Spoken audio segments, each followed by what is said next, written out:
बिस्मिल्लाहिर्रहमानिर्रहीम। अस्सलाम वालेकुम। मैं हूं हकीम मोहम्मद साजिद फ़ारूकी। आज की इस वीडियो में तिब्बे नबवी का एक बहुत ही शानदार नुस्खा मैं आपके साथ शेयर करना चाहूँगा जो यकीनी नताइज का हामिल है इंशाअल्लाह। जो लोग दुबलेपन से परेशान हैं, बहुत से नुस्खा जात इस्तेमाल करके मायूस हो चुके हैं, जिन्हें किसी भी चीज़ से फ़ायदा नहीं पहुँचा, उनके लिए ये नुस्खा इंशाअल्लाह उम्मीद की किरण है। बहुत ही शानदार नुस्खा है और इंशाअल्लाह यकीनी नताइज का हामिल है। आप इसका इस्तेमाल जब करना शुरू करेंगे, चंद दिनों के अंदर इंशाअल्लाह बेहतरी आना शुरू हो जाएगी। तो नुस्खा कुछ यूँ है। सईदा आयशा सिद्दीक़ा रज़ी अल्लाह ताला अन्हा बयान फरमाती हैं, इब्ने माजा की ये रिवायत है और बिल्कुल सही रिवायत है। फरमाती हैं कि मेरे अहले खाना ने, मेरे वालिदैन ने दुबलापन ख़त्म करने के लिए मुझे बहुत सी चीज़ें इस्तेमाल करवाईं, बहुत सी तराकीब इख्तियार की, लेकिन किसी भी चीज़ से मेरा दुबलापन ख़त्म नहीं हो रहा था। हत्ता अकलतुल किसा बिर्रुतब फसमिनतु का अहसन सिमनतिन। फरमाती हैं हत्ता कि फिर मैंने खजूर, तर खजूर के साथ खीरे इस्तेमाल किए, तर खजूर के साथ खीरा मिला के खाया तो मेरा दुबलापन ख़त्म हो गया, मेरा बदन फरबा हो गया, मेरा बदन मुनासिब हो गया, मुतवाज़िन हो गया। और रसूलुल्लाह सल्लल्लाहु अलैहि वसल्लम भी बहुत शौक़ के साथ तर खजूर के साथ खीरा इस्तेमाल करते थे। अब्दुल्ला बिन जाफ़र रज़ी अल्लाह ताला अन्हु बयान फरमाते हैं कि रअयतु रसूलुल्लाह सल्लल्लाहु अलैहि वसल्लम याकुलुल किसा बिर्रुतब।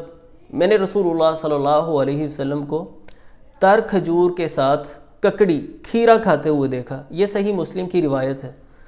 तो रसूलुल्लाह सल्लल्लाहु अलैहि वसल्लम ने भी इसे बतौर ग़िज़ा इख्तियार किया था। ये बात भी हमारे सामने आ गई। और सईदा आयशा सिद्दीक़ा रज़ी अल्लाह ताला अन्हा की शहादत, जो वो बयान फरमा रही हैं कि मुझे कोई भी चीज़ फ़ायदा नहीं पहुंचा रही थी, मेरा वज़न नहीं बढ़ रहा था, मेरा दुबलापन ख़त्म नहीं हो रहा था। जब मैंने ये ग़िज़ा इख्तियार की तो मेरा दुबलापन ख़त्म हो गया। अब इससे बढ़कर इसकी अथेंटिसिटी क्या हो सकती है।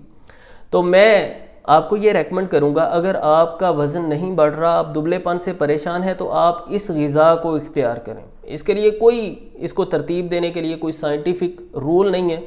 मुनासिब से आपके पास खीरे होने चाहिए और मुनासिब सी खजूरें होनी चाहिए, इनका आप इस्तेमाल करें। खजूर की इफ़ादियत पर तो मैं पहले भी बात कर चुका हूँ, इस पर मैं अच्छी खासी रोशनी डाल चुका हूँ कि ये किस कदर मुफीद ग़िज़ा है।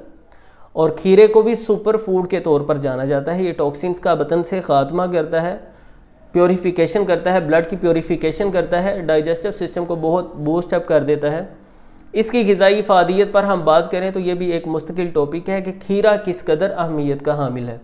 रिसेंटली मैंने खजूर की इफ़ादियत पर जो वीडियो रिकॉर्ड की है, उसमें भी मैंने वाज़े किया है कि खजूर का मिजाज गर्म खुश्क है और खीरे का मिजाज सर्द तर है। और जब ये दोनों ग़िज़ाएँ मिलती हैं तो मोतदिल ग़िज़ायत बदन को हासिल होती है, जो कि बदन के लिए तक़वियत का ज़रिया बनती है और बदन के तमाम आज़ा के अफ़ाल को बहुत बेहतर करती है। मैं बात को बहुत ज़्यादा लंबा नहीं करना चाहता, लेकिन मैं इस बात की वजाहत कर दूँ कि वो लोग जो दुबलेपन से परेशान है लेकिन उनका निज़ाम इंहिज़ाम भी मुतासिर है, उन्हें ठीक से भूख नहीं लगती, कॉन्स्टिपेशन का शिकार रहते हैं, निज़ाम हज़म उनका अक्सर ख़राब रहता है, ग़िज़ा उनसे ठीक तरह से खाई नहीं जाती, थोड़ी सी ग़िज़ा खाने के बाद उनका पेट भर जाता है, उनकी भूख ख़त्म हो जाती है।